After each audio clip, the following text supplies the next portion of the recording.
শরীফে প্রতি রাতে কাফন চুরি হয়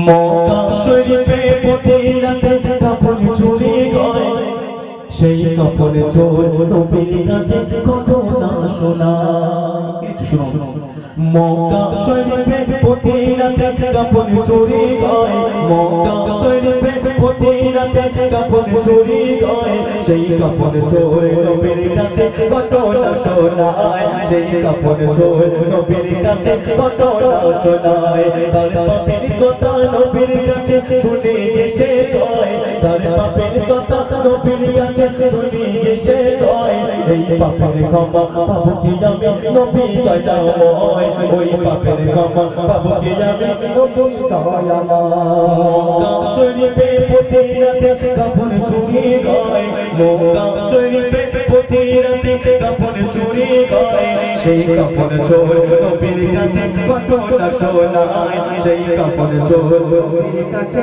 ঘটনা শোনায় সেই থাকতো বসে কখন একটা মানুষ মারা যায় সেই করতে চুরি তার কবরে হাজির হয়ে যায় সেই করতে চুরি তার কবরে হাজির হয়ে যায় চলো এখন সেই কাফন চোর সে প্রত্যেকদিন বসে থাকে কাফন চুরি করবে কারণ তার একটা কি ছিল ডিউটি ছিল কাফন চুরি করা কেন মনে সব শুনে কি শুনুন সেই থাকতো বসে কখন একটা মানুষ মারা যায় সেই করতে চুরি তার কবরে হাজির হয়ে যায় সেই করতে চুরি তার কবরে হাজির হয়ে যায় দয়ারে নবী কাছে গিয়ে ঘটনা শোনায় দয়ারে নবীর কাছে গিয়ে ঘটনা শোনায় নবীজি বলে যাও গো ক্ষমা খোদার দরগায় নবীজি বলে যাও গো ক্ষমা খোদার দরগায় মক্কা শরীফে প্রতি রাতে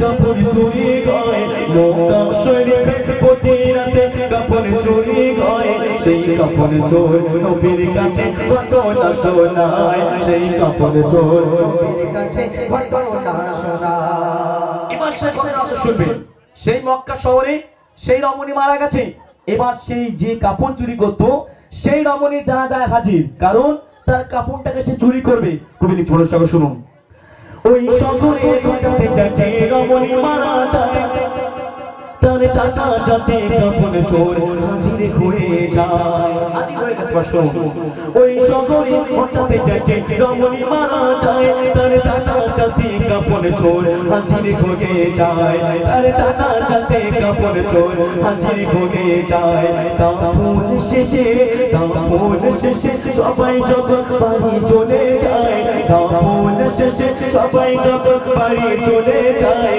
ওই কাফন চোর আছে বসে রাতের অপেক্ষায় ওই কাফন চোর আছে বসে রাতের অপেক্ষায় মক্কা শরীফে প্রতি রাতে কাফন চুরি হয় মক্কা শরীফে প্রতি রাতে কাফন চুরি হয় সেই কাফন চোর নবীর কাছে ঘটনা শোনায় সেই কাফন চোর নবীর কাছে ঘটনা শোনায় তারপর কি সব শুনবেন এই ঘটনা শোনার পরে দয়ারে নবী কয় কি বলছো শুনো এই ঘটনা শোনার পরে দয়ারে নবী কয় তুমি থাকবে দূরে আমার থেকে ডাকবে না আমায় যখন শুনলেন যে ওই কাফন চোর এই কাজগুলো করেছে তখন বললেন আল্লাহর রাসূল তুমি আমার সামনে আসবে না তুমি আমার সাথে কথা বলো না এবার সেই নিঝুম রাত সেই রাতে কাফন চোর কাফন চুরি করবে কোথায় যাবে সেই মুর্দা নারীর কবরে কেন শুনুন নিঝুম রাতে করতে চুরি গোরস্থানে যায়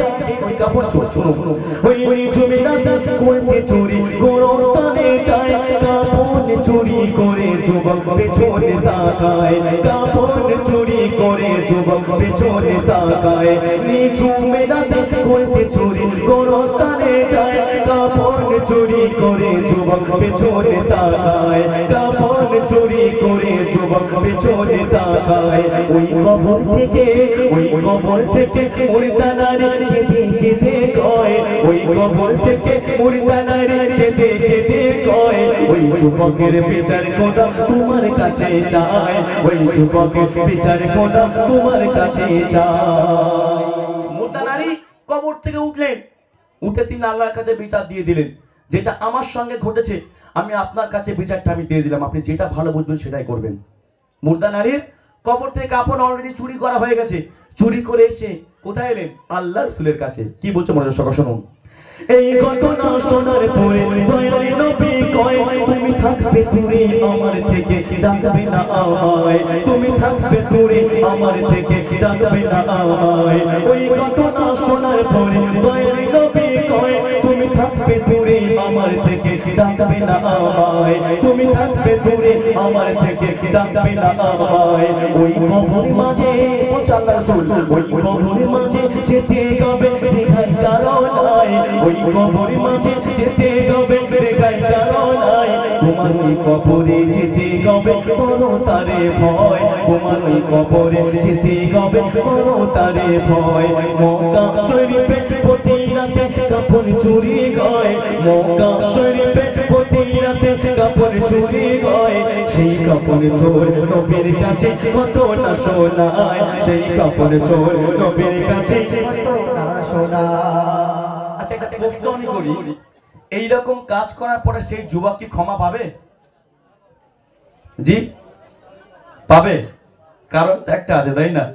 অনেকে বলে এরকম কাজ করলে তো মাপ পাওয়া যায় না, কিন্তু আল্লাহ সবকিছুই করতে পারে। দেখেন ওই যুবককে কেন আল্লাহ পাক মাফ করেছিলেন? এত বড় ঘটনা ঘটানোর পর, এত বড় একটা গুনার পর আল্লাহ পাক তাকে ক্ষমা করেছিলেন কেন? শেষ কথা তোমরা সবাই শুনুন। খোদার ভয়ে ওই যুবক পাগাড়িতে যায় কেন?